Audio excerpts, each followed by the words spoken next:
Hi guys. Hello. Welcome back to the Consistency Code podcast, Episode 18. episode 18. Yeah. Episode Look at us go. 18. Crazy.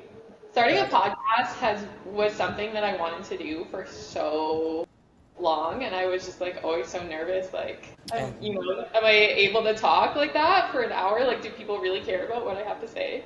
And look where we are now.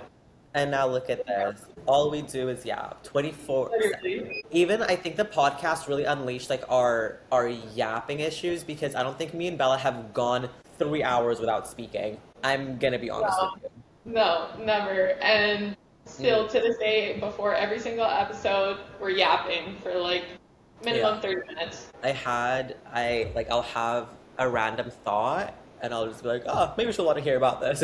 Like shoot a message over. No, same, So funny. same. I think Ruth have received the most screenshots from me of Everything. anyone.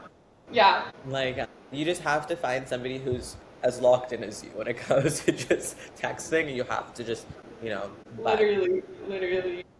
yeah. Love it. Bella's busy on her walking pad, so obviously you guys know this episode's gonna be a little fun one because we're doing different things at the same Practice time. my, Our 15 post meal walks is what she's doing. yes, yes. I have to get my post-meal digestion walk in.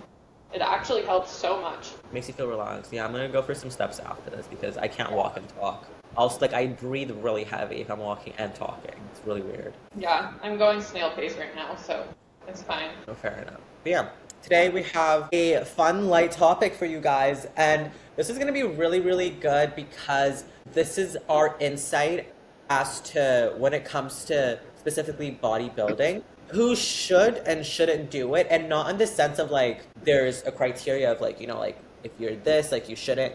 But there's obviously certain things that, hey, if you aren't used to certain things or if you're not ready to sacrifice other things, it's not going to be the sport for you because we're going to explain that. Like, we're going to get into all of that. Bottom line of this episode is, are you ready to compete?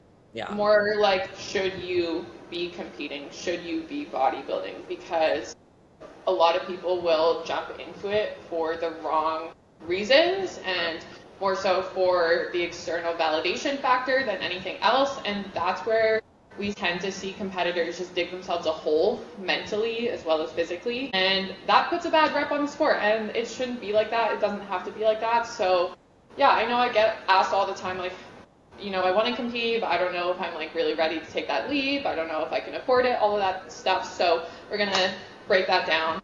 Yeah. There's a lot of little check boxes that you need to check off first, and specific ones are going to be bigger than others because it's going to be a make or break for your prep, honestly. Like, the worst thing you can do is be like, should I do it and should I not? And then you do it as you have those battling thoughts because it's never going to be a good outcome, in my opinion. You should be like 110%. You have to be 110% confident Yeah. In your decision, yeah. in your decision to pursue a prep. And on that note, you shouldn't even be deciding to prep if you have not been living the bodybuilding lifestyle for like minimum 1 year. Minimum. So true. Very true. Yeah. You Prior have to deciding to prep. Like, you already have to be in that lifestyle, like with a regimented routine. And this isn't, I'm not saying that to, fearmonger or scare you or make it seem like bodybuilding is this restrictive thing, because it's not. It doesn't have to be. Like, you really should learn to love that routine. You should genuinely enjoy all aspects of the sport and everything that the sport demands of you, not just chasing like the leanest version of yourself. Yeah, and you'll see from a lot.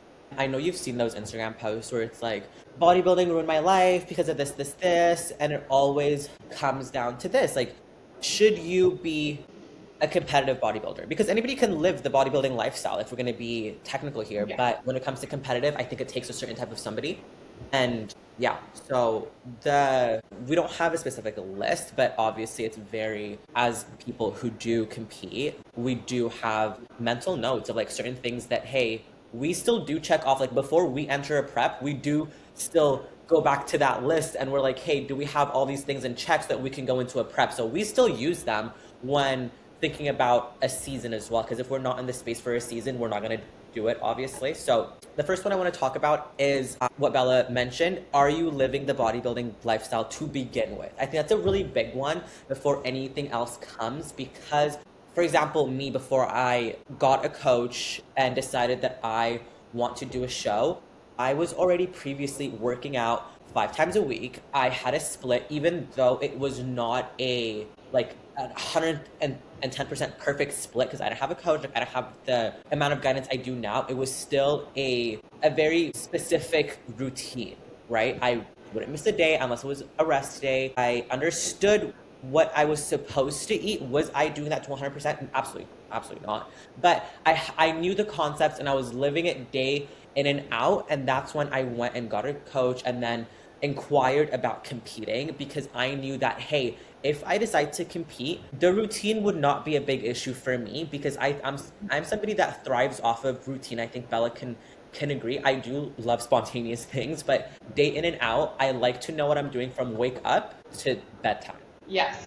I thrive off structure as well. And like, don't get me wrong, I love going on vacation or traveling for like a short period of time. But like, I always crave my routine when I come home or like towards the end of my trip. I'm like, give me that freaking 100 grams of chicken, 100 grams of veg, 200 grams of rice. Like, I love it. And like I said, it's really important that you also love that before starting to prep, because prep itself is going to bring on a lot of challenges and a lot of like emotions that you've never felt before, right? You are pushing your body to an extreme at the end of the day. And so if you don't already have that routine on lock, you are going to find it extremely hard to A, have a successful prep, and B, have a successful reverse, which is arguably more important. That post-show phase is arguably more important than the prep itself, because that's where people tend to like spiral and go downhill. And that's when people start to say, oh, bodybuilding like ruined my life, like bodybuilding made me like develop binge eating disorder, bodybuilding did this, bodybuilding did that, when like often in reality you weren't in a good position to start the prep to begin with. So that is 1000% like the most important thing, because there's so much more to bodybuilding than just getting lean. Like, it is an entire lifestyle, being meticulous with your food in prep and in the off season, like being meticulous with your training and like truly pushing yourself to ultimate failure, like not slipping up on any of your daily non-negotiables, like getting your water in, like being consistent with your sodium and potassium intake, like getting your cardio and your steps in. Like, it's something that is a part of your daily life every single day, and it's like none of those things are negotiables for us. Like, do we have off days? Yeah, of course. But ultimately, it's a lifestyle. And like, anybody in the sport will say that they love it. So that's the most important thing for sure. Exactly. I think, like, I was talking to Bella last night.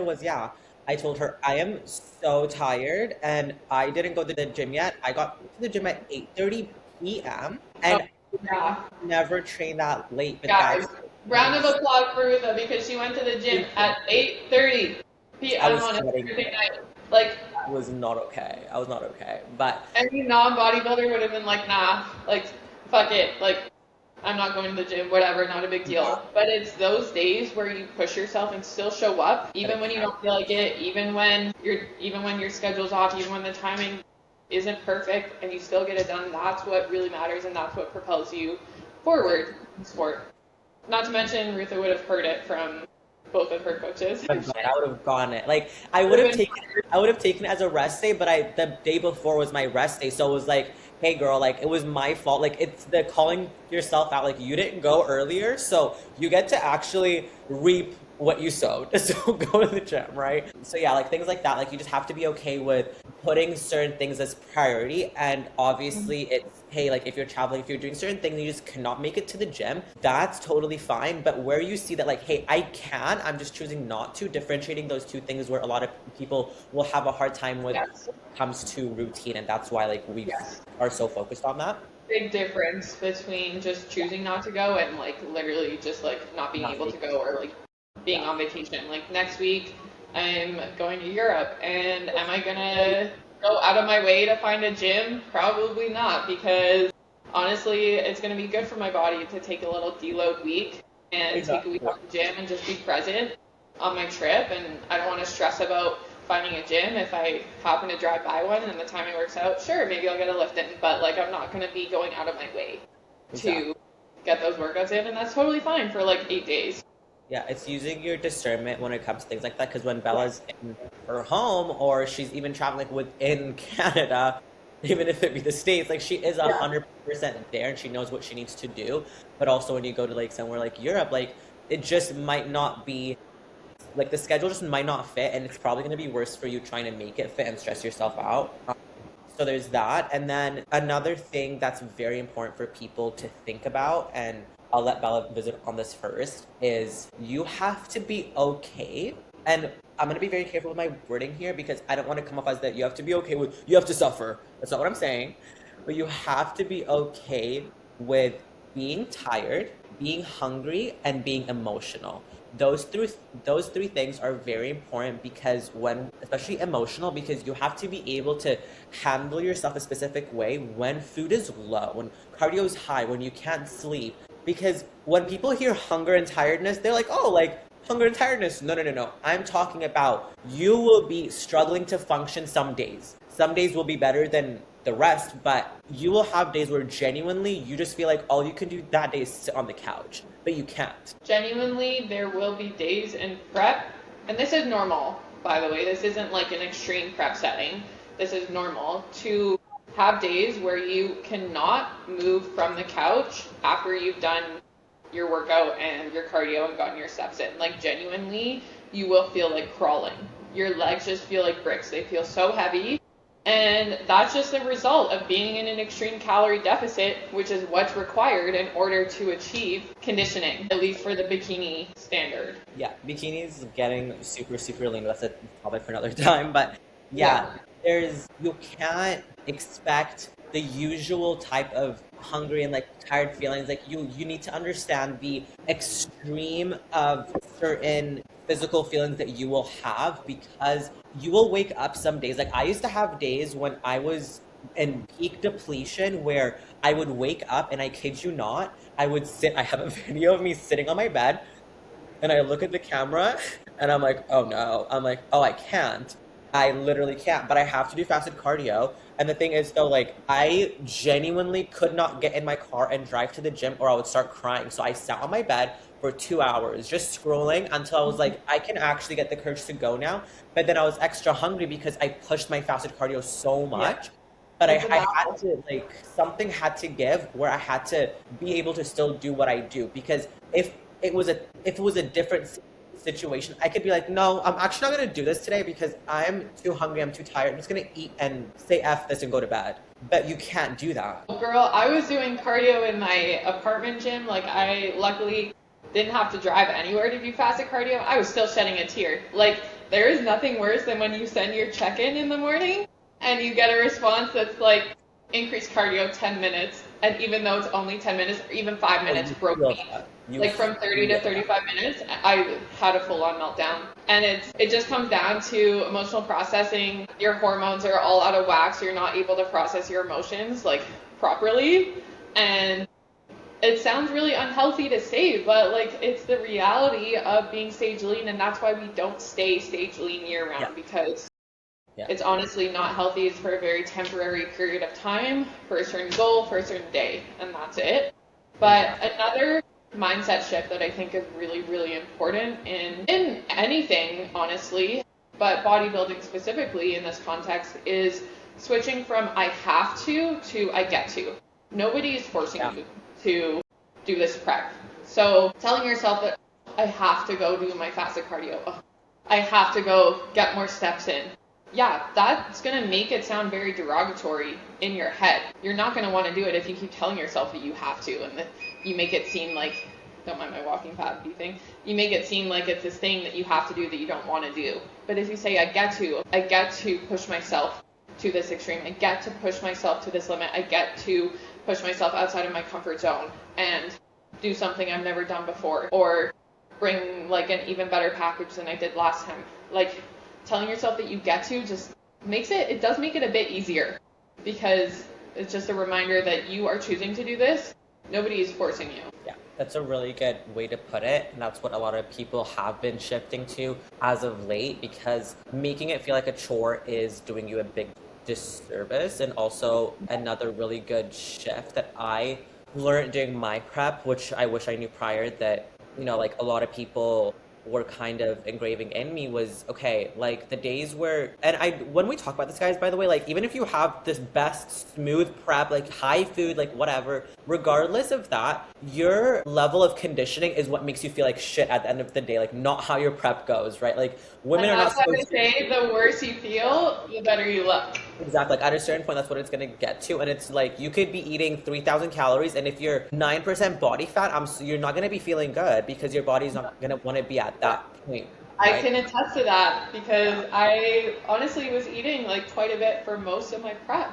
And then people are like, oh my god, like you're eating so much, like you're so lucky, you must feel so good. Guys, I still felt like absolute dog shit. I feel like shit. That's what she Nobody's gonna feel good with ab veins, walking around with ab veins every day. No, it's not cute. But yeah, with that, the biggest mindset thing that helped me is when I would genuinely have the worst days of prep, I would remind myself, like, this is what separates you from somebody who isn't doing this. Like, you know what I mean? So you being able to get up and get what you need to done, that's what separates you from somebody else who's not doing a prep or who can't at the moment. So it's either you give up and just let it be, because that's better than half-assing it in my opinion. Because if you're cutting your cardio short every single time, you might as well just stop the prep fully. I'm sorry, because if you're not at the point where you can get it done to 110% of your protocol, it's not gonna work out at the end. You give half-ass, what's it called? If you do it half-assed, your results are also gonna be half-assed. Trust me. If you aren't putting 100% into it, then you shouldn't expect 100% out of it. And no. I think the best, and honestly, one of my favorite things about bodybuilding is that it's you versus you at the end of the day, right? And so the most important thing to me on show day is being able to say to myself, yeah, I poured everything and more into this prep. There's not a single beat that I miss. And so regardless of the outcome, regardless of my placing on stage, I'm still proud and happy with what I'm bringing because I can say confidently that I didn't leave any stones unturned. Exactly. So there'd be nothing worse than getting to show day and being like, oh, I should have done that cardio session that I skipped. I should have stuck to my macros. I shouldn't have like binged that one night. Yeah. And that's, yeah. I think it goes in the opposite direction too. Like you shouldn't be doing extra cardio or eating less. Like trust the process. You should have trust in your coach. I mean, there's certain situations, like use your own discernment when it comes to that, but like generally speaking, 99% of the time, like trust your coach, do as they say, don't be doing extra because that's just doing a disservice to yourself and to your coach. They are giving you the plan for a reason. You hired them for a reason, so don't be trying to overstep and coach yourself. Just follow it to what it's written down. Yeah. That's all it is. And then one really big thing that I see in this space is not just girls, men too. Like there's a lot of people who can't control their emotions when it comes to certain aspects of this sport, and that comes to the point of pride, right? Like all of us as humans, we have pride, we have egos, you know, it's a normal thing. But if you can't separate that from yourself when it comes to sport, you're gonna be in a really bad place, because that's when placing yourself to placings comes. Your worth cannot be tied to, at the end of the day, guys, I'm gonna be honest with you, it is a paper sign that says pro. It is a plastic trophy. You know what I mean? So you have to understand that if your whole worth is tied to first, second, or third, and God forbid sixth place, you're gonna have a really hard time mentally. And if you cannot show up to a stage, like Bella said, I'm proud of everything I put into this. I put 110%, and I'm glad that I showed up this way because I look the best that I have ever before. And then if you lose, you'll take that better. Obviously, like, you can still be sad. That's it. Again, emotion. Like, everybody wants to win. Let's just be honest. Everybody wants to win, right? Nobody wants to lose. But if you get on stage, you compete, you lose, and you take that so hard to the point where it's coming off in a bitter sense, you have to get that in check before you do this. You have to. You have to learn how to be a good loser, and everyone is going to lose before they win. 100%. 100%. And losing is honestly what should be lighting a fire inside you to go do the work and make the improvements so that you can win the next time around. Like, there's nothing more, what's the word? Like, motivating, humiliating.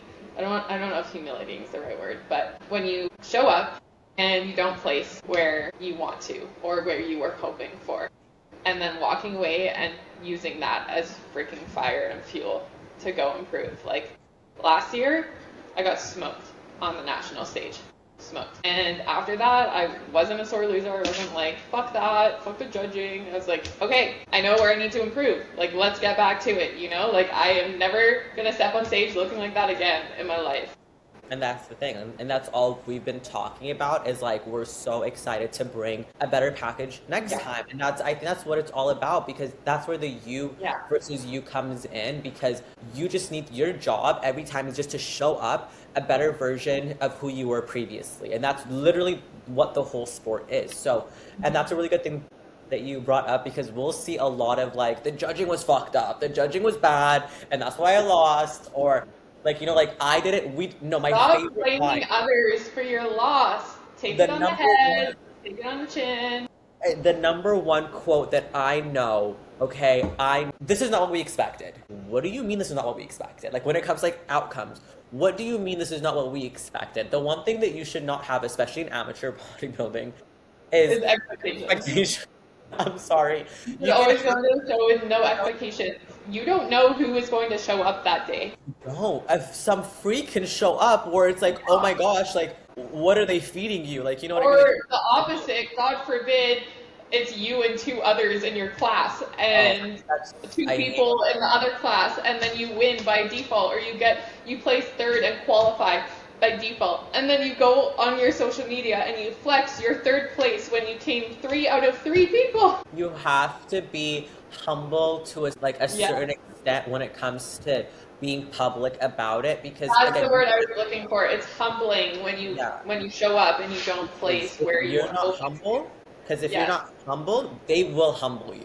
That's what is going to, like, and when that happens, it's going to be a lot harder than if you were humble to begin with, right? So when it comes to expectations, you can always have expectations for yourself. Like, hey, I actually, this year, when I step on stage, I want to have better glutes than I did last year. Those are good expectations, and I hope you have those. I really do. I'm expecting a first place when I go to that show. It's crazy, not because you look bad, but because you don't know who will show up. I'm like, it's just the truth. You don't know, because some people genuinely will just not post. They'll sneak up, right? But I only say that because when you do that, it's a really bad look when people are looking at it, because let's say, God forbid, you have a coaching business. God forbid you have any sort of business where you're helping others. People are seeing that and you're not really showing yourself in the best light. It's okay to say, like, I wish the show could have gone better for me. So it's all about how you word things and how you face certain results, right? Because you always want competition. You always want, like, a stat class, in my opinion, because it's just sweeter that way. Like, let's say, like, you do win, it just feels better. And also, just being humble is just a really, really big part of it, because we'll see some that's just like the opposite, and it's not cute. It's not. It's a really bad look. Yeah. And on that note, you should be humble enough to know whether you are ready and have enough density, muscle on you to be prepping in the first place. Because if you don't have enough muscle on you and you decide to prep, you are going to have an incredibly difficult prep. The more muscle you have on you, the easier it is to get lean. So if you are lacking density, you are going to have to push that much harder in your prep, and then, God forbid, you're not even going to do well on show days. So what was the point of all of that? Like, that's why the off season is so important too, when taking the necessary time off when you need to, versus just prepping year after year and not taking enough time off, because bodybuilding at the end of the day is bodybuilding. It's not body shredding. Yeah, that's where patience comes in. I think a lot of people forget a lot of this sport is waiting. It's waiting around. Waiting And around. it's boring. It gets redundant. Hell, that's why I went and ran a 10K the other day, because I'm like, I need something to spice things up right now. Exactly. I need something. Lather, rinse, repeat every day, baby. Like we're not stepping on stage every 2 weeks. Like a lot of it is sitting here just doing the boring stuff day in and day out, so that then when it comes time to do what you want to do, you're like, hey, go, go, go. Like I have 20 weeks. I'm so excited, like whatever. But outside of those 20 weeks, a lot of it is just waiting around. And I hope you know that I don't think people are very aware of this. Enjoy the waiting process. Enjoy amateur level that you're at, because a lot of people want to skip past like the amateur league and go pro, but I hope you know, enjoy your time being an amateur, because your chances of winning a show go from literally, I'm gonna say 75, 80, honestly, it's that high, to about 0.00 something. Like your chances of When you you turn pro, you are a small fish in a big pond. and you might place. Placing's fine, you know, you never know. Winning a show like you would at the amateur level, you need to understand that that's something that's gonna have to take a lot of waiting. And so if you're not willing to do the waiting at an amateur level, you're not gonna want to stay at the pro level, because you're not gonna walk into a pro show, 2, 3, 5 of them, you're not gonna win any of them. You know, it's very, there's girls who have been in this for years, for decades. That's who's winning the pro shows. And also, you could win a pro show 110%. But the thing is, those girls, again, have the level of density, have the conditioning, have the shape. It all takes time. You can be the odd one out who comes from a pro win and dominates in the pro league. We see that there's actually a girl doing that right now. But how many of her are there? Genetic freaks, for the most part. So there's not a lot of her, right? So you just have to be realistic and be okay with the patience portion. You have to play the long game, the slow game. Slow and steady wins the race, baby. Yeah. And it's hard. It's hard because, like, you get that dopamine hit from prepping and competing and stepping on stage. Right? We all love that. That's like the highlight. But trust me, it's not going to be worth it if you're just rushing back to the stage and, like, that's your only goal.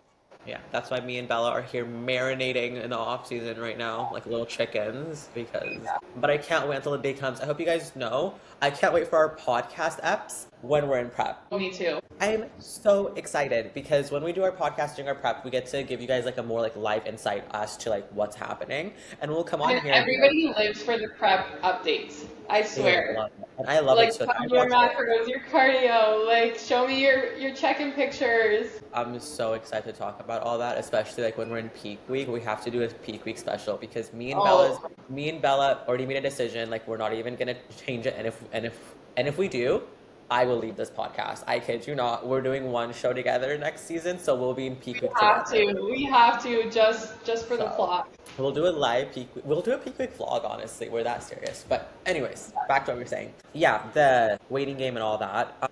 Another big thing to consider before you're like, I want to do a show, I want to be a competitive bodybuilder, is something that not a lot of people think about, which like flies past our heads because everything's so exciting, glitz and glam and all that. Money, okay, finances. That's a really...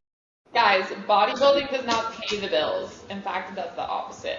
Actually, it robs you, matter of fact. Prices just went up. It is straight highway robbery, and right in front of your face. Right in front of your face. I'm forewarning you, like, you are going to shed a few tears when you see the prices of competing. So don't go into your prep blindsided and be bitching about how expensive it all is. Unfortunately, it is the reality of the sport. Yeah. Really a really good way to really check if that's going to be a prep season is what we're talking about, by the way. So if you just get a coach and you're just going through an off season until like, you know, you're financially stable enough to do a show, I think that's the smartest thing that you can do, because as you're waiting, you're still doing what you need to, and you can even show up better by the time, like, you know what I mean, that you can do it, because bodybuilding at the end of the day is a pay to play game. Right? So you're paying for something every single time. And I hope you know, like, there's hidden fees too. Like, it's crazy. But just to put it into perspective. As a national competitor too, you know what is so stupid is you have to pay a quote unquote drug testing fee Oh, that's funny to me. That's so funny. for How much are natural they again? shows, which is hilarious because they don't even test. Like How they much are they? will they will randomly test. It's like an extra $50 on your registration fee for the testing, and Mind it's like you, like they just make you pee into a cup, and that test thing, I kid you not, will cost $10. I genuinely believe it. 50 cents, and like they're testing random winners, not even all the winners, and like anybody can pull drugs out of their system like 2 weeks prior to the show and then pee clean. Like it's ridiculous. Yeah, and you might be like $50, like oh my gosh, light work. Just to give you perspective, okay? Just to Bella, how much do you think you've spent on the season that you did those shows?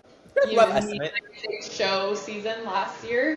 Yeah. You don't even want to know. It's so embarrassing. I had to add it up for my taxes this year. Let us know. Let us know, please. Stabbed to my heart. Stabbed to my heart. Mind you, she was traveling, so none of this was local. Well, some might be local, but a lot of Well, yeah, there's 0 shows in my city. The closest one was Red Deer, which was an hour and a half. And then I drove 3 hours to Edmonton for 2 shows. Flew to Toronto twice. It was about $10,000 all in for 6 shows. So divide that between 6. Like, what is that? Like Sorry, just give me a second here. I want to say like two 2. something. Two. But guys, that doesn't include like my suit and my heels and like coaching, like things that I Oh, was did you already. do coaching?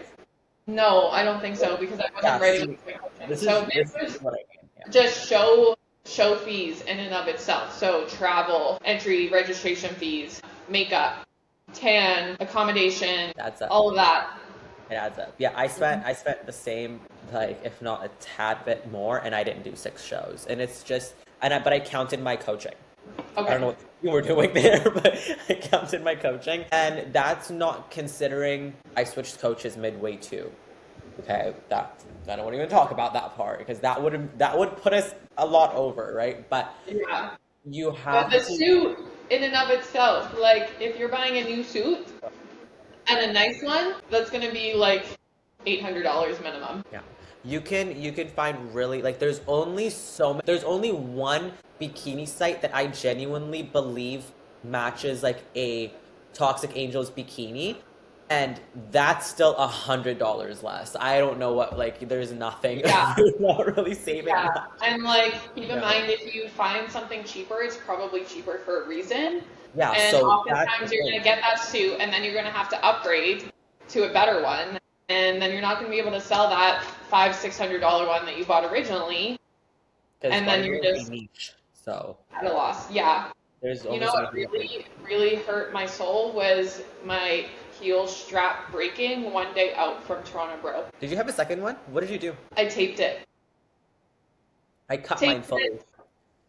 Just hope and prayed for the best, and then had to order a new pair, and they were no longer under warranty. Mind you, that was still my first season competing in those heels. Like, they do not last. Me too. A new hack, by the way, because same thing happened to me, but mine I had to mine broke in a very specific area, like where it's like it's a done deal, and it was right before I stepped on stage, so I cut it to be like strapless, and it worked, thankfully. But I've never walked in strapless heels, right? So that was like a pray moment for me. But Yeah, I switched to strapless halfway through my season two. Like, the next pair I ordered, I was like, fuck these straps, I'm going strapless. But had to learn how to walk and pose in my strapless heels like 2 weeks out from my next show.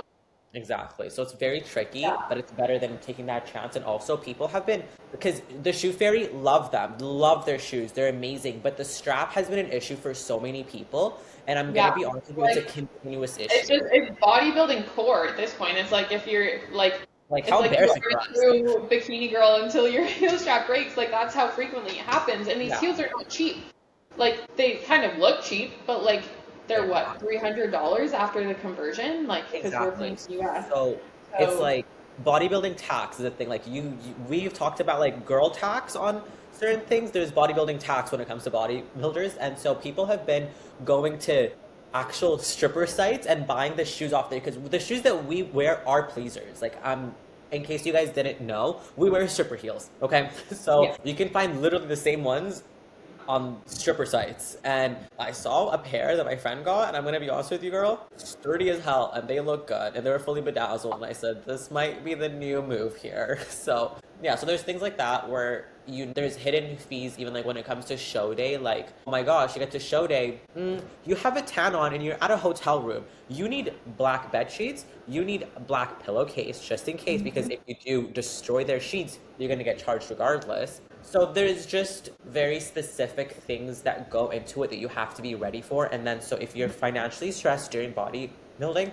that's gonna be the worst thing for you, because at the end of the day, bodybuilding financially should not come first before anything else when it comes to financials, right? Like, you still need to, you're an adult, like, you need to do certain things. We have bills. So if you're putting that before your life, it's gonna be very detrimental. So ultimately, 1000%. And ultimately, bodybuilding should be adding to your life, not taking away from it, and not adding any stress, because that's where we see it go downhill. It should be an addition. It should be something that brings you fulfillment, joy, something that gets you excited. Wakes you up in the morning, figuratively and literally. Exactly. It makes you, oh yeah, it will wake you up, that's for damn sure. Yeah. Repeat, sleep. So, and that's good, thank you. That's another one. Sacrifices is a really big thing. You know, Yes. I know that I know everybody does, like, if you're saying like you don't sacrifice anything during a prep, that's a lie, because you're sacrificing something to be able to do this thing, whether it be the late nights that you would have during your off season, like where you would go, like, let's say to the club. Like, if you do that, you can't do that at a certain point in prep, because you're going to be hindering your sleep, your recovery the next day, because you have to be up, blah, blah. So you have to be ready to sacrifice some things for the better, though. You can come back to it. It's not I'm done this, it's for good, unless it's like something like you are excessively drinking, and then you have to put that on the the back burner. That might be for the best in the future, because I still think excessively drinking every weekend is poisonous for your body. So not something like that, but just little things that you do, be ready to sacrifice those to do a prep, because if you're not, again, like how we said earlier, you're gonna come back on and say, prep ruined my life, prep ruined me, I couldn't do this, I didn't have balance. That's a really shitty thing that I always see. I didn't have balance. You're not gonna have balance in prep. That's a lie. You're not gonna have balance. You can incorporate things to make your life feel more balanced, yes. Illusion. Yes, but you are not going to have balance. It's just impossible. Like, you have so many boxes you need to tick, and whether you like it or not, bodybuilding is going to drain your energy, and it's going to affect your temperament, your emotions, and so you got to make sure that you have a supportive network and system around you. You got to make sure that you got the rest of your life in check, floating, because if you don't, then it's going to drag everything down, and that's when you're going to get stressed out and blame bodybuilding for all of the repercussions that you're now experiencing in your life. So again, not to scare you, but it's just the reality of it. But hey, we love it. Exactly.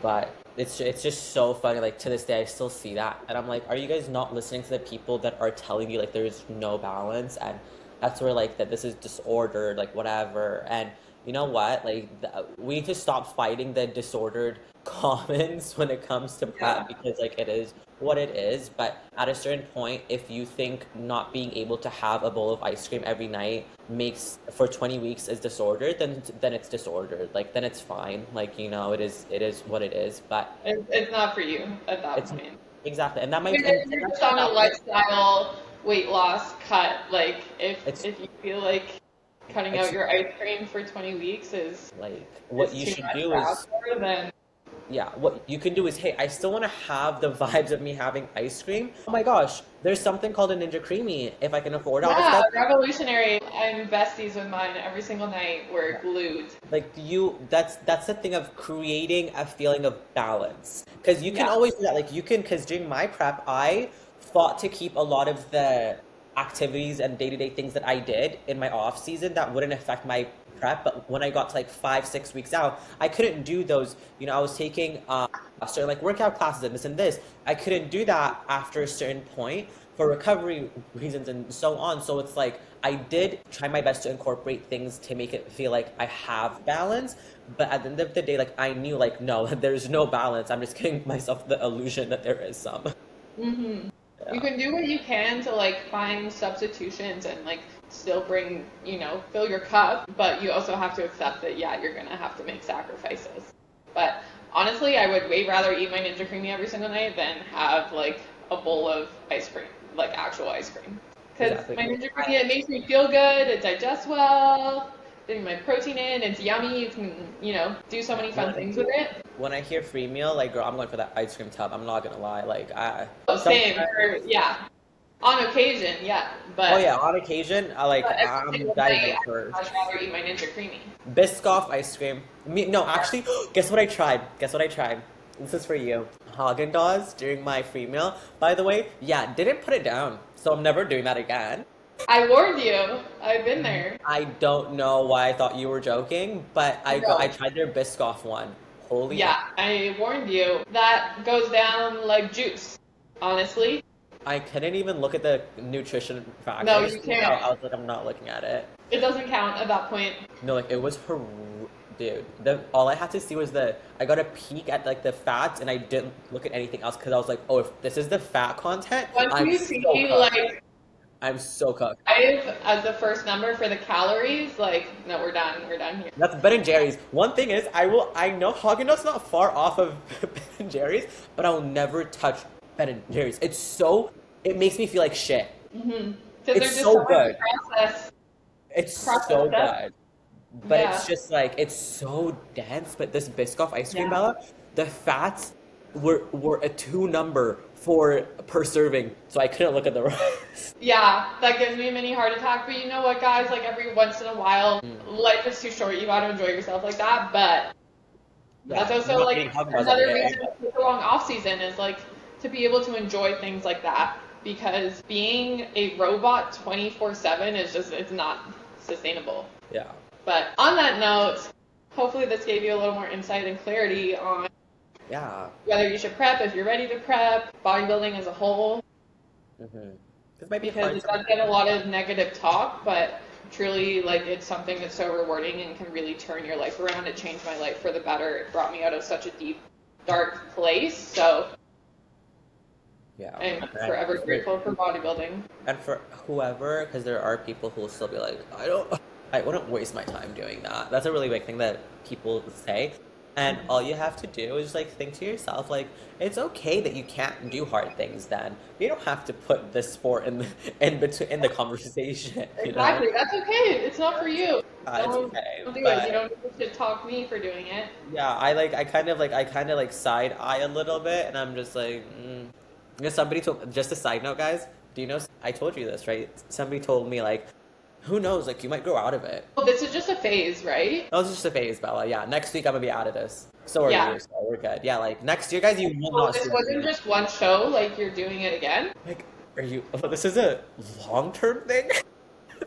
But yeah, Oh my we god. hope, Don't even get me started. We'll be here talking all night. yeah, well, we hope you guys enjoyed this episode. Like we said, we will, after Bella's back from her trip, we'll film another little episode for you guys and see how, this will be a perfect example to see how Bella handled her off on We will plan. take a deep dive into how I navigate traveling, how I incorporate said balance into my life while traveling. So stay tuned for that one. It's going to be a juicy one. Amazing. So have a good day, guys, and we hope you enjoyed this episode. Bye.